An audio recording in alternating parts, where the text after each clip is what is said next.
Hello everybody and welcome back to Red Eagle Politics. Make sure you like this video down below and subscribe to the channel if you are new. So Donald Trump did the unthinkable and rescinded his endorsement from Mo Brooks in Alabama for the Senate race. He previously had endorsed Mo Brooks. He said that he was an America First fighter. He was tough on the issues. Both of those things are true. However, due to a mix of poor polling numbers recently and also some statements that Mo Brooks has made that have arguably even been taken out of context, Trump decides to rescind this endorsement. So I'm going to talk about, is this a positive thing or a negative thing in a minute, but first I have to briefly tell you guys to join up at redeaglepolitics.com. Become a member on the site. People love it.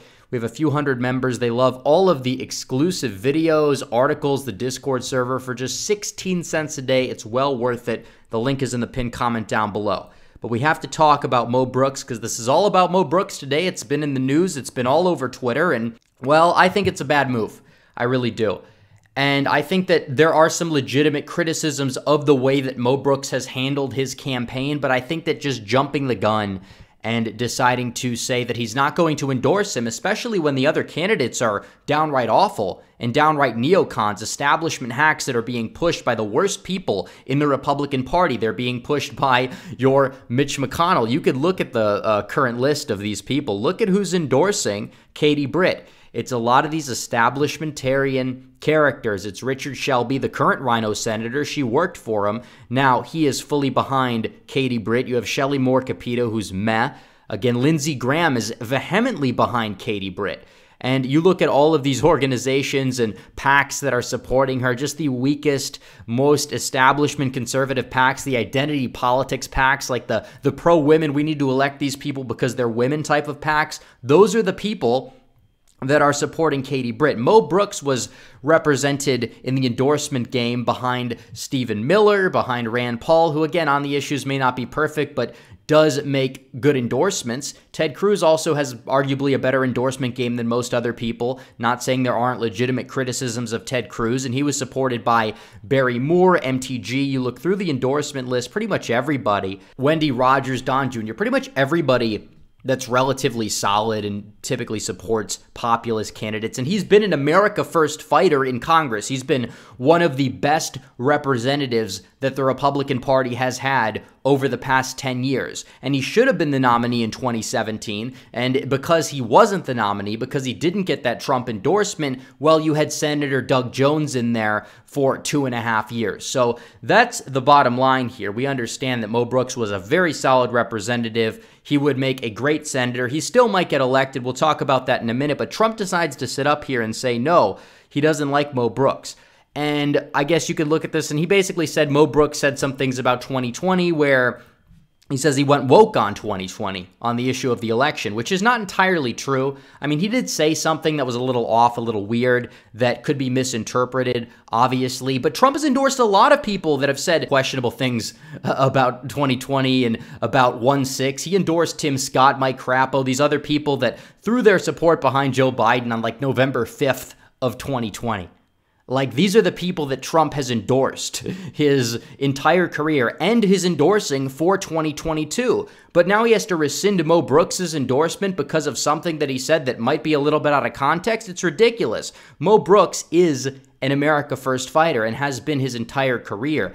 And I don't think that that's necessarily going to cut just rescinding the endorsement. And it's not the real reason, in my opinion. I don't think that's the real reason. That's what he says the real reason is, but I think it's a little bit deeper than that. And the one legitimate criticism of Mo Brooks is that he has ran a lazy campaign. He thinks that he can win just with a Trump endorsement. And obviously, I'm not saying that Trump's endorsement doesn't carry a lot of weight. It is the most single-handedly most important endorsement in all of politics, especially on the right wing. But if you look into this election here, you can tell that even though he had that Trump bump in the primary polling, and even I think before the Trump endorsement, a lot of these polls have shown him declining. Now, here's the problem that I have with these polls. A lot of them either are internals or ask leading questions to the point where I don't think that that's necessarily enough evidence to prove that Mo Brooks's campaign is really failing. Now, I will say he hasn't been advertising until very recently. He hasn't got his campaign off the ground the way that it should have,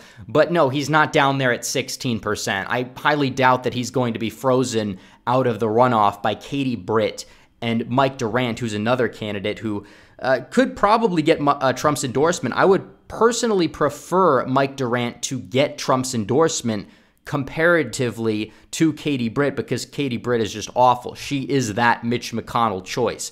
But Mo Brooks is much better than Mike Durant, and Mo Brooks should get Trump's endorsement in this race. Maybe Trump sees it as becoming a two-way race between Britt and Durant, but at the same time, a lot of these polls are just internal polls. That's what they are. And Trump should be working with Mo Brooks behind the scenes, because Mo Brooks is an authentic, America First congressman his whole entire career. He was ahead of the curve on a lot of issues, is tough on immigration, is tough on trade, he's tough on everything that you need to be tough on. And Trump should be working with him to get his campaign off the ground, not throwing him to the wolves, essentially, and arguably ending his career in the process, because it's embarrassing to get an endorsement from the former president and then just having that endorsement rescinded just out of the blue. I mean, it's tough. I mean, Mo Brooks has got to be livid right now. And I'm not a fan of Trump doing this. I'm really not. And I like Trump. I mean, Trump's the best choice for 2024. I still continue to believe that. By far, of anybody that's likely to run and eligible to run, he is the best that we have. But when you make these decisions, you stab your own movement in the back, you stab your own original base in the back, and it's not really for the best. And I will say this, and people are going to be like, well, Mo Brooks said this statement about 2020 at the rally. He was booed a little bit for it. But at the same time, Trump has endorsed a lot of people for 2022 that have said far worse than something that may have been just like taken out of context. That's basically where it's at. So, and I was going off on Twitter earlier today. Maybe I went a little bit too hard on Trump. Some people might be saying we have to throw out the obligatory potato blumph meme because it's just so funny. And like I said, I hope Mo Brooks wins, but it'll be difficult to see. And like I said, Trump has endorsed a lot of people who congratulated Biden very early on, to the point where it's not exactly logically consistent. Either Trump just doesn't know and is making bad endorsements, or he does know and is sabotaging his own movement. I don't necessarily believe that's his intention. Or he sees Brooks' campaign failing and he's like, I don't want to be on this side. And this is another thing that we see here. Trump cares very deeply about his endorsement game. It is an ego thing. I think Trump's ego has helped him a lot. I think it's helped him deal with the media with confidence, but there are going to be limitations to that as well, where you have Donald Trump going out there and he'll endorse like a Mike Crapo in Idaho or a Tim Scott in South Carolina because he believes that they are going to not be capable of losing their primary, right? He hasn't endorsed Lamier in Oklahoma. He might. I think it's going to go to a runoff. I actually think that in Arkansas, you saw a similar thing with Boozman. Boozman is the worst choice of the three candidates running. We're hoping Arkansas can go to a runoff as well. But Trump is endorsing the people that he thinks can win, and that's the thing. And even so, like, it's his endorsement record. Like, he will say, oh, 83 out of the 87 candidates or whatever it is that he's endorsed have won. He doesn't want to sabotage that because he wants to seem influential. And I understand it, and I get it. Trust me, I get it. Like, you want to bet on the candidate that has the chance to win, but at the same time, policy matters and even loyalty matters. I mean, a lot of the people Trump endorses are the disloyal R's. And he'll say, I'm tossing Mo Brooks to the wolves because he's a disloyal R for one thing he said. I think it's a little bit deeper than that. I think it definitely comes down to a lot of the polling that we've seen, the fact that he's falling in the poll numbers. He just hasn't gotten his campaign off the ground, and also a lot of these polls are internal. It just doesn't seem like the right move. He should work with Mo Brooks, try to help him get off the ground more, and maybe meet with like Mike Durant or say that I'll endorse you for Congress or something like that if you drop out of the race, and then he would do it, and then Mo Brooks would steamroll Katie Britt because Katie Britt is that McConnell choice, and we want to prevent Katie Britt from winning more so than anything else. And I hope Trump knows that. I hope Trump doesn't endorse Britt, because if Trump endorses Britt, I'll just be livid. If he endorses Durant now, it's like, okay, we could have had somebody way better, but at least you're not endorsing Britt. But at the same time, you shouldn't have done this. So that's basically what it comes down to. And like I said, it just was not a really good move. Last night, he endorsed an AG candidate in Georgia. That was a good endorsement. A candidate who may not necessarily be favored even. But then he goes out of the way and endorses or unendorses Mo Brooks for something that a lot of people he has endorsed has said before including David Perdue in Georgia, who's also not necessarily winning in the polls right now. He's probably going to make the runoff. He might win the runoff, but he's like down in the polls, and Perdue has a lot of gaffes. He wasn't that bad of a senator compared to what some people may say or think, but he has a lot of gaffes, and he was like, we need to work with Biden. He said that in December. We need to, compromise, and I think that was one of the reasons why he lost, because conservatives were just not energized to turn out and vote for him. But beyond that point, it has a lot to do with his poll numbers, and I think anything else is just a little bit of a distraction. So maybe I was a little tough on Trump, but I did say that regardless of whatever Trump did today, I mean, just look at the other 2024 candidates. I mean, yeah, he's our choice. I mean, a lot of these other people. I like DeSantis as a governor. We're going to do another Trump versus DeSantis analysis video in the coming weeks, hopefully. But it just is what it is. And can Brooks win? Because I want to touch on this factor. He can. Now, it's going to be tough. He'll have to get second in the runoff, and he will have to win in the runoff because of that grassroots AF support that you saw in 2017 that went into the hands of none other than Roy Moore. Now, Roy Moore should not have won that primary. He lost the general. I mean, Strange was awful. Mo Brooks should have been that guy. Brooks should have gotten the Trump endorsement. He should have won that primary. He really didn't get any big endorsements. He still got 20% of the vote, which you do like to see that. But he has to do a lot better than that this time around. And if he can make the runoff, though, which is going to be hard, but if he can make the runoff, I think he has a chance to win.